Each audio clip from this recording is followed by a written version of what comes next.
नमस्कार दोस्तों, मेरे channel real life and DIY में आपका स्वागत है। आज की वीडियो में मैं मोक्षदा एकादशी की कथा कहूँगी। मोक्षदा एकादशी का व्रत करे तो कथा अवश्य सुने। कथा सुनने से पहले हाथ में तिल और फूल ले ले। एक बार की बात है, गोकुल नाम के नगर में वैखानस नामक राजा राज्य करता था। उसके राज्य में वेदों के ज्ञाता ब्राह्मण रहा करते थे। वह राजा अपनी प्रजा का अच्छे से पालन करता था। एक बार रात में राजा ने सपने में देखा कि उनके पिता नरक में कष्ट भोग रहे हैं, जिससे उन्हें बड़ा आश्चर्य हुआ। राजा ने प्रातः अपने राज्य के विद्वान ब्राह्मणों को इस सपने के बारे में बताया और कहा, मैंने अपने पिता को नरक में कष्ट उठाते देखा है।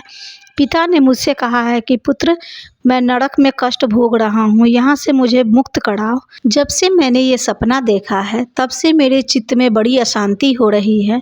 मुझे इस राज्य, धन, पुत्र, स्त्री, हाथी, घोड़े आदि में कुछ भी सुख प्रतीत नहीं होता।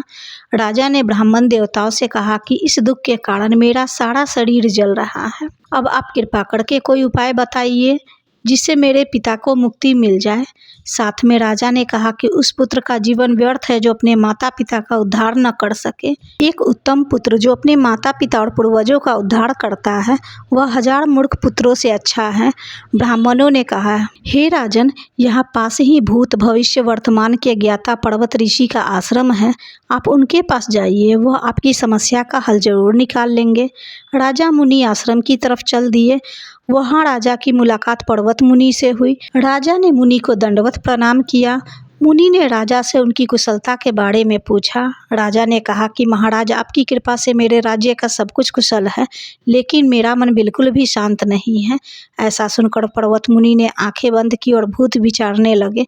फिर बोले, हे राजन, मैंने योग विद्या से तुम्हारे पिता के कर्मों के बारे में जान लिया है। उन्होंने पूर्व जन्म में कामातुर होकर एक पत्नी को रति दी थी, किंतु सौत के कहने पर दूसरी पत्नी को ऋतुदान मांगने पर भी नहीं दिया। उसी पाप कर्म के कारण तुम्हारे पिता को नरक में जाना पड़ा। तब राजा ने कहा, इसका कोई उपाय बताइए। मुनि बोले, हे राजन, आप मार्गशीर्ष मास की शुक्ल पक्ष की मोक्षदा एकादशी का व्रत करें और उस उपवास के पुण्य को अपने पिता को संकल्प कर दे। इसके प्रभाव से आपके पिता की अवश्य नरक से मुक्ति मिलेगी। मुनि के कहने के अनुसार राजा ने कुटुंब सहित मोक्षदा एकादशी का व्रत किया। इसके उपवास का पुण्य उसने पिता को अर्पण कर दिया। उसके प्रभाव से उसके पिता को मुक्ति मिल गई और स्वर्ग में जाते हुए वे पुत्र से कहने लगे, हे पुत्र, तेरा कल्याण हो। यह कहकर स्वर्ग चले गए। मार्गशीर्ष मास की शुक्ल पक्ष की मोक्षदा एकादशी का जो लोग भी व्रत करते हैं, उनके सारे पाप मिट जाते हैं। इस व्रत से बढ़कर मोक्ष देने वाला और कोई व्रत नहीं है। इस दिन गीता जयंती मनाई जाती है। साथ ही इस एकादशी को धनुर्मास की एकादशी भी कही जाती है।